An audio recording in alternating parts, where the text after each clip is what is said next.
Smart FM. Smart Career. Kalau kita ngobrol soal storytelling nih, rasanya sekarang yang namanya storytelling ini bukan cuma berbicara soal cerita orang tua kepada anak-anak ketika jelang tidur, tapi sudah berkembang bahkan menjadi salah satu tools untuk teman-teman di marketing melakukan berbagai hal yang menjadi ujung tombak juga dalam bidang marketing gitu ya. Nah, kalau kita ngomongin soal storytelling ini artinya kan di tiap tingkatan masyarakat ada nih, mulai dari keluarga sampai kepada industri yang arahnya memang ke bisnis. Kali ini di Smart Career kali ini saya Uli Manalu akan ajak Anda untuk ngobrol dengan teman bincang kita. Ada Mbak Nanda Rasulia Wirawan. Dia lebih suka dipanggil dengan Nanda saja gitu ya, seorang creative writer dan juga creative planner, tapi nggak suka dibilang freelancer. Kenapa tuh? Hai, selamat datang. Halo Mbak Uli dan Smart FM. Kita ada di podcast Smart Career. Nih Mbak Nanda tadi bilangnya baru pertama kali nih. Jadi kalau agak grogi-grogi dimaafkan banget ya. Kita ngobrol biasa aja gitu. Boleh mendekat sedikit dengan mic-nya ya. Nanda, kalau ngomongin storytelling itu memang duniamu kah dari sejak mengenal dunia kerja atau gimana? Iya ya, dari zaman sekolah mungkin, terus ya juga sebenarnya kalau samar-samar diinget dari keluarga juga, mama suka cerita gitu, walaupun bukan yang baca buku dongeng apa gitu, enggak, tapi kayaknya cerita itu satu kata yang aku suka. Jadi itu ternyata bisa jadi apapun gitu, bisa jadi kerjaan, bisa jadi perasaan dan kegiatan bahkan di rumah sama keluarga sekarang. Oke, dengan demikian kita bilang itu tadi ya, kalau ngomongin soal storytelling kita mulai dari rumah, semua lini di masyarakat ini memang berbicara mengenai cerita karena itu inti dari kita mau didengar dan kita mau berkisah gitu kan, namanya manusia gitu ya. Apalagi di era media sosial sekarang.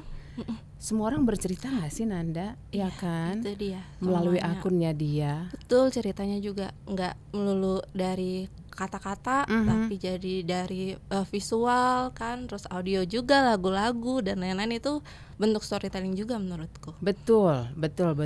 Nah, tapi ada satu simpul yang akhirnya harus kita bahas. Kalau memang ini sudah within us gitu kan istilahnya, sudah ada di dalam kita gitu. Tapi tidak semua bisa melakukan storytelling ternyata yang berdampak, benar nggak sih? Betul, ternyata nggak semuanya itu mungkin bisa cerita, tapi bukan good storyteller ya. Oke. Jadi kayak mungkin ceritanya terlalu berbelit-belit, terlalu panjang, terlalu apa gitu. Jadi kayaknya kita harus tahu dulu kita mau ngomong apa yang paling penting, terus ngobrolnya tuh ke siapa, kayak gitu. Jadi itu nanti kita bisa fokus. Ya sebenarnya panjang juga nggak apa-apa, tapi ada rasanya juga waktu dengar atau waktu baca gitu. Kayak gitu menurutku sih. Oke. Dari sekian banyak yang sudah dikaryakan untuk Nanda gitu, boleh nggak dibocorin itu untuk smart listener yang saat ini sedang mendengarkan kita? Apakah memang seorang storyteller harus mengemas ceritanya itu secara natural atau perlu ada usaha atau sentuhan keahlian dan seni di situ untuk membuat akhirnya itu bisa berdampak? Oke, kalau menurutku ya, selama aku melakukannya sendiri gitu, dari kebanyakan mungkin aku nulis ya, jadi sebenarnya riset dulu sih yang penting gitu. Tadi balik lagi, kita mau cerita apa, targetnya siapa, dikit-dikit riset. Yang sekarang kan riset nggak seberat cari di buku, cari di jurnal apa, ya ngepoin Instagram orang atau tempat yang mau kita datengin, itu menurut aku bentuk dari riset. Jadi kayak mungkin karena dulu aku basicnya juga wartawan, jadi kayaknya itu udah hari-hari gitu. Tapi menurut aku itu kepake banget gitu buat sekarang, kita mau tahu tentang apa juga kita kepo, itu sebenarnya mungkin riset kali ya. Jadi itu akan berdampak dengan apa yang kita sampaikan gitu, sama yang kalau pakai semuanya bisa cerita, sebenarnya semua bisa cerita, tapi balik lagi ke apa yang dia bisa nih, apakah dia bisanya lewat kata-kata. Katanya soalnya nggak semua orang bisa nulis, makanya ada profesi penulis gitu. Mamaku sendiri aja kayak kok bisa sih nulis kayak gitu, nggak mesti panjang atau pendek, tapi itu tadi mungkin kalau keahlian ya mungkin memang penulis bisa lebih ahli dari orang biasa. Cuman itu bisa kita pilih lagi, apakah kita bisa ceritanya lewat sekarang audio visual gitu, lewat video gitu, lewat bicara langsung, itu kan berbeda juga. Mungkin aku nggak terlalu jago ngomong public speaking seperti itu, tapi mungkin aku di tulisan gitu. Jadi riset sama kita tahu aja kita bisanya lewat apa nih ceritanya kayak gitu. Atau lewat foto yang diam gitu, foto-foto yang indah, atau justru foto yang kritis, itu kan sebenarnya juga bentuk storytelling.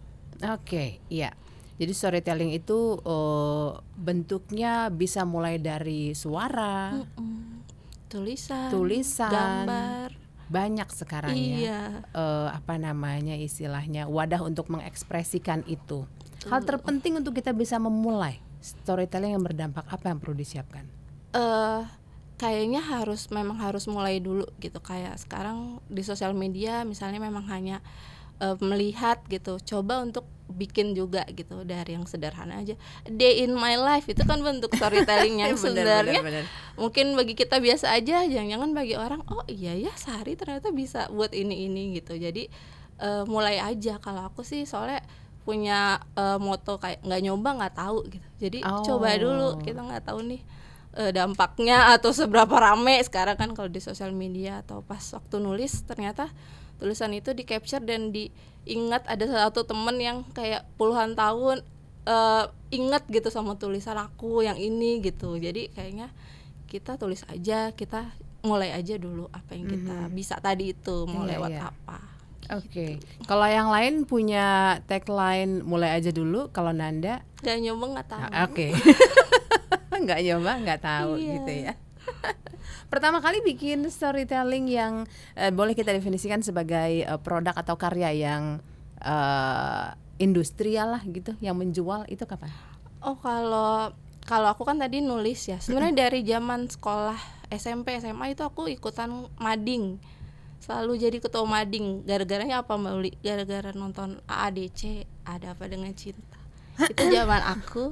Dan film buat aku sangat berpengaruh. Dulu aku di majalah juga. Kebetulan aku lulusan Kompas Gramedia juga dari majalah Hai. Dulu aku pegang film di Hai. Jadi hari-hari, setiap hari nonton film ya di bioskop maupun lihat previewnya. Jadi Anda yang nulis resensi film itu ya? Iya, kalau di Hai itu preview. Jadi bukan kita ngomenin filmnya, justru ngajak. Jadi kita selalu nonton sebelum orang-orang nonton di bioskop yang undangan wartawan aja ya? Gitu. Tapi ya gitu, semua jadi harus dilahap ya, horor dan segala macam yang aku padahal genrenya nggak itu gitu. Jadi aku karena dulu mungkin dari mading menurut aku juga karya pertama yang menurut aku itu dibaca minimal satu sekolah ya, sekolah baca, dan akhirnya ikutan lomba, udah menghasilkan cuan dari lomba mading. Hai anak-anak SMA lomba lah. Ya terus jadi wartawan, itu juga udah mulai naik cetak, dan akhirnya tulisan-tulisan lain juga bisa publish juga sampai sekarang usaha sendiri. Siap. Wah, ini teman-teman yang dulu mungkin berkarya bersama Nanda, boleh say hi. Siapa tahu lagi kepoin kita. Oke. Storytelling memang kalau kita mau lebih dalam lagi pastinya perlu waktu yang lebih panjang. Tapi apa sih yang bisa seorang Nanda sampaikan gitu ya untuk smart listener yang pengen banget menjadi good storyteller tapi masih belum tahu hooknya di mana nih gitu? Boleh mungkin sebagai penutup, silakan. Oke, tadi ya mungkin aku rangkum kayak kalau mau mulai cerita, sebenarnya itu tadi mulai dulu, coba dulu aja cerita dengan media apapun. Riset dulu apa yang mau diceritakan, terus pakai bahasamu sendiri sesuai dengan target yang kamu mau inginkan gitu. Jadinya itu nanti akan ngerasa aku banget gitu. Jadi nggak perlu juga ngelihat yang lain udah sukses terus kita ikutin banget. Iya, sekarang sih jadi diri sendiri atau mungkin ya mau menjadi sosok tertentu, tapi ya itu tadi mulai dulu aja karena kita nggak tahu kan apa yang disukai oleh audiens gitu. Apalagi nanti kalau sudah masuk ke industri itu baru mungkin yang lebih serius, harus dengan brief, harus dengan kerangkanya mau cerita apa gitu. Oke. Jadi kalau misalnya masih ingin yang simple, kita baru mau mulai gitu, kita bikin karya kita sendiri dulu aja yang memang naturalnya kita gitu ya. Betul, di sosial media kayaknya yang paling gampang dulu ya sekarang gitu. Tempat kan, paling ramah ya. Bisa jadi apapun tuh dari situ nanti, dan dilihatnya juga lebih banyak lagi audiensnya kan kalau di digital. Menguntungkankah Bu? Menguntungkan ya. Sekarang saya hidup juga dari menulis dan bercerita akhirnya gitu, baik dari karya sendiri yang kalau sekarang mungkin udah nggak jadi wartawan, tapi saya nulis buat seperti content writer buat digital, misal website atau sosial media, atau yang lebih sekarang saya paling suka dari job-job menulis itu adalah menulis iklan ya. Aku scriptwriter juga buat iklan-iklan di YouTube, di digital, di sosial media untuk kerjasamanya biasa sama PH. Jadi makanya nggak mau disebut freelancer karena kayaknya free banget gitu loh kalau freelancer. Kayaknya free banget. Gitu kalau aku soalnya ya tadi karena sebenarnya ada proses dalam membuat tulisan atau storytelling itu. Aku akan dedicate misalnya dengan production house tertentu, aku akan memang akan fokus di situ dulu, nanti baru di hire dengan yang lain atau brandnya langsung. Baru itu aku lagi paling suka mungkin dari semua kegiatan menulis karya yang disuka itu yang audiovisual ya, karena tadinya naskah aku tulisin satu matahari pagi dari sela-sela pohon gitu kan, sebenarnya imajinasi aku sendiri tapi dituangkan ke tulisan. Lalu nanti productionnya syuting, tiba-tiba jadi iklannya, itu menurut aku magical gitu. Karena dulu mungkin nulis hanya di majalah gitu lewat tulisan, tapi itu juga keren banget ya sampai dicetak gitu. Menurut aku itu juga keren. Tapi kalau magical menurut aku audiovisual kayak lebih konten-konten video itu zaman sekarang keren aja, karena mungkin aku dari tulisan gitu terus jadi bisa ditonton dan didengar.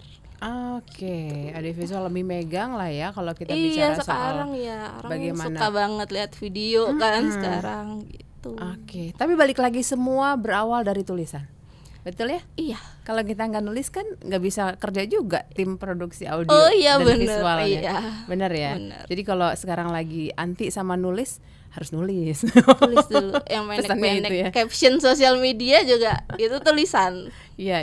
Jadi modal utama seorang storyteller selain memang dia punya cerita dan juga pengalaman untuk dibagikan, menulis itu kayaknya kudu wajib harus. Iya, coba nulis dulu mungkin ya. Semuanya bisa nulis sebenarnya. Betul. Baik, sampai di sini Smart Career bersama Nanda. Terima kasih sudah berbagi. Terima kasih Mbak Uli, Smart FM.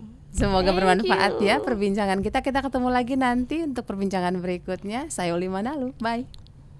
Smart FM. Smart Career.